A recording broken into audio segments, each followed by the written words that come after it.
Hello, Internet. Jordan here from Air to the Mead. Today we're doing a blueberry Cyser. Let's go!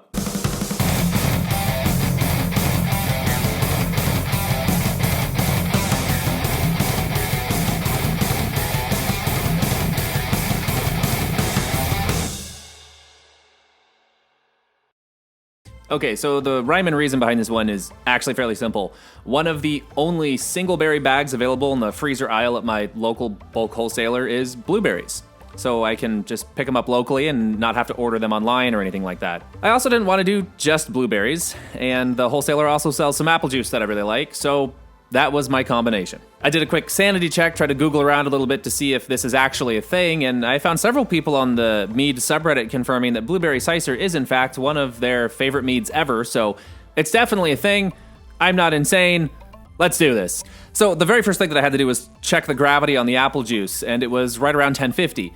And I went to the computer and spent a bunch of time trying to figure out how the math works on this kind of recipe. It's actually kind of surprisingly complicated considering that the calculator is normally set up assuming that you're going to add water to hit your target volume, which just has a gravity of 1, and I was going to be using juice, which had a gravity of 1050, so my water had sugar in it. With some help from the Discord, I eventually got it sorted out.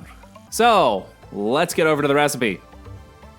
For primary, this is going to yield about 5 gallons in secondary, but it'll be about 7 in primary.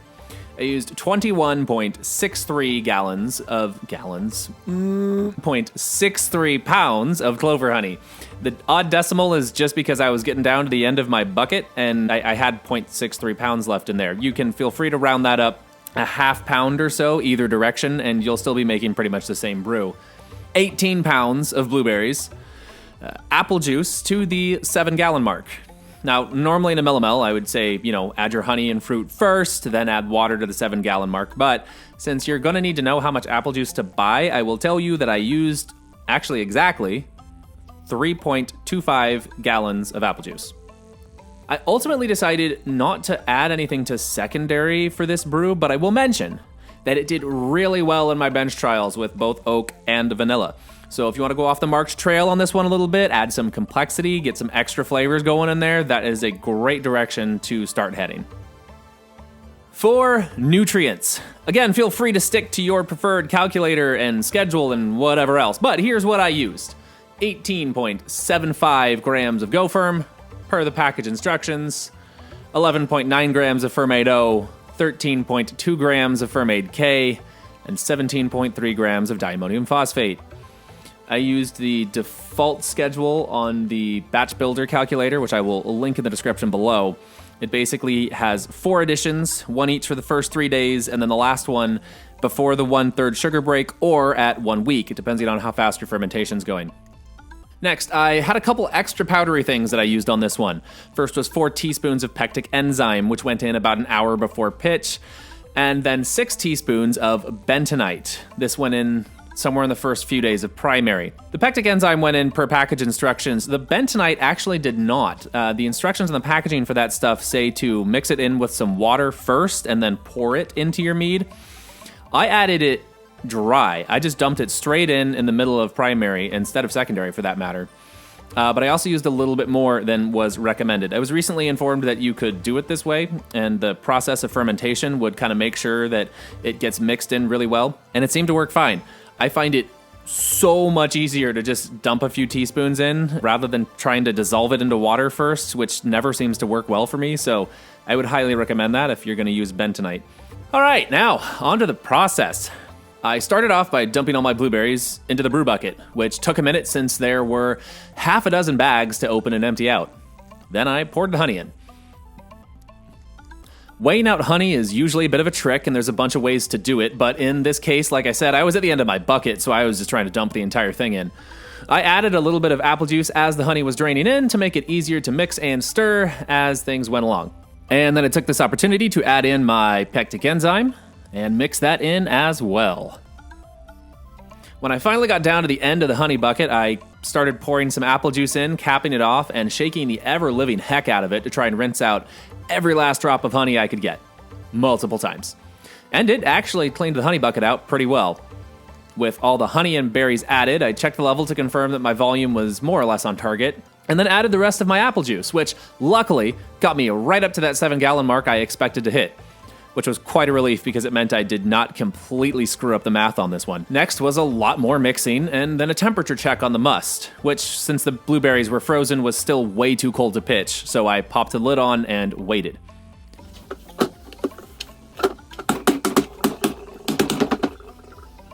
A while later, I figured we were getting close enough to a pitchable temperature to start the rehydration process. I used 10 grams of Lalvin 71B with the Go Firm I mentioned earlier per package instructions, mixed it all up, then left it to finish rehydrating before coming back to do my yeast pitch, some more mixing, and my primary was officially started. Over the first week, don't forget to punch the fruit cap regularly and get all your nutrients in.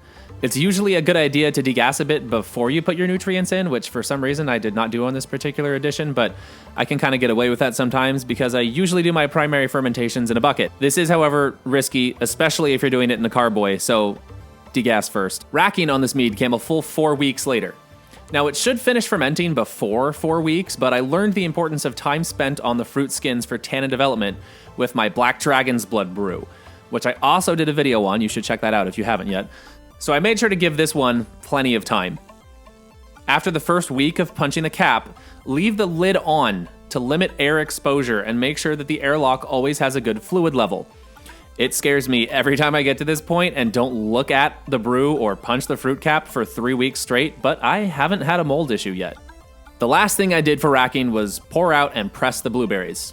A lot of brewers won't do this due to the risk of oxygen exposure, and that is a very valid concern. I do not advise pressing your berries and then putting that directly into your main carboy. I mean, it has a ton of sediment on top of the risk of oxygen exposure. However, I solve that problem by taking whatever I press and racking it into separate containers, in this case, a couple of old liquor handles. If I had taste tested these later and found out, oh, it tastes like cardboard now, I got too much oxygen in there, it's ruined. Well, I would just toss it out, and my main carboy would still have exactly as much mead as anybody else would have at this point in the process. But instead, if I taste test it and it comes out fine, I didn't ruin it with too much oxygen or anything like that, then it's basically just free mead. You get more mead. Why would you not do that? As long as you keep it separate until you can taste test, the only real gamble here is the time and energy that you spent pressing the fruit. In my case, the high amount of sediment meant that between the 2 liquor handles you see here, I only got 1 liquor handle worth of actual mead by the time they cleared.